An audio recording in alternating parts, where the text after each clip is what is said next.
Alam mo, Nolly, tingin ko talaga may gusto talaga sa akin yung si Isabel. Feeling ko mabase ko lang mapapasagot yan. Cheers.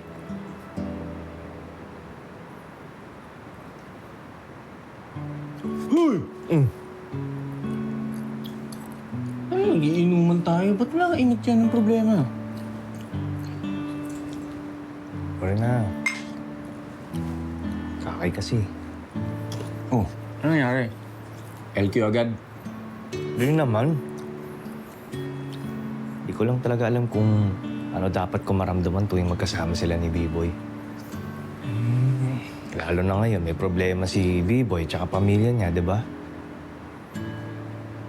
Nabalita ko ngayon nangyari kay Bibi. Kawawa naman. Oo, yun na nga.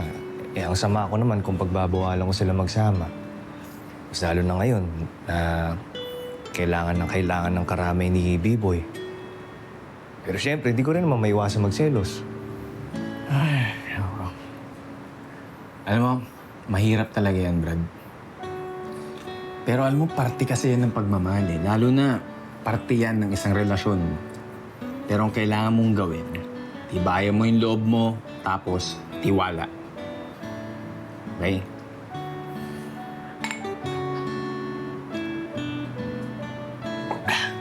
Kaya yan. Sarap pa. Miss ka pa. Nasalon pa ako. Sige, sige.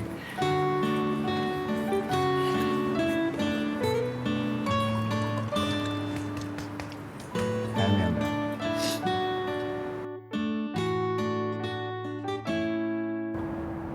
Tara, may dalaw ka.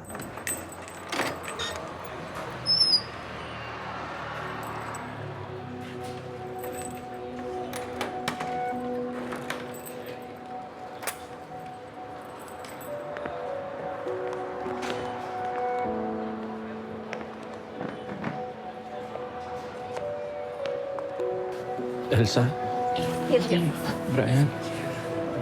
William, ano ba talagang nangyari? Elsa, piniframe up nila ako. Wala akong kasalanan. Sa akin nila lahat sinisisi. Palugi na kasi yung bangko. Kaya sa akin nila pinapaasa yung mga nawawalang pera. Sila? Oo. Yung mga boss ko sa Orient Pacific Bank. Daddy, lalaban tayo. Papakita natin sa kanila inosente ka. Kailangan nilaban natin yung katotohanan dito.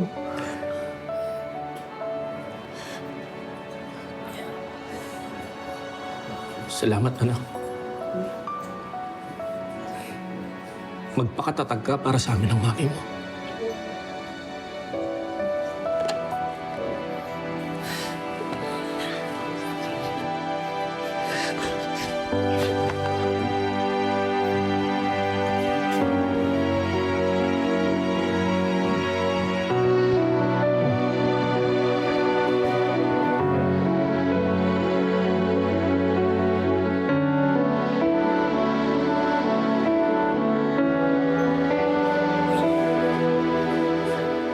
Brian,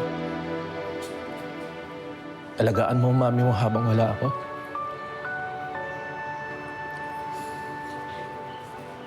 Elsa,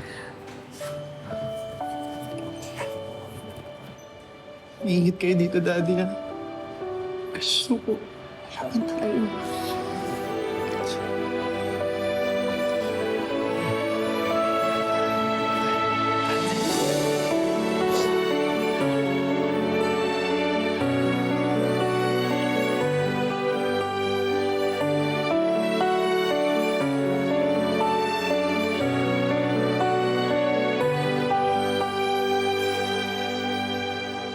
Hoy, tama na yan.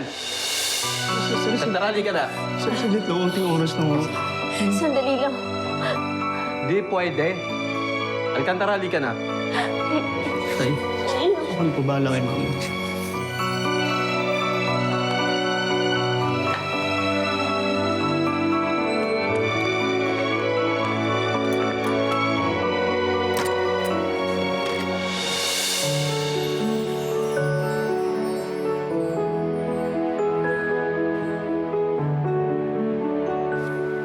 natin ito, man.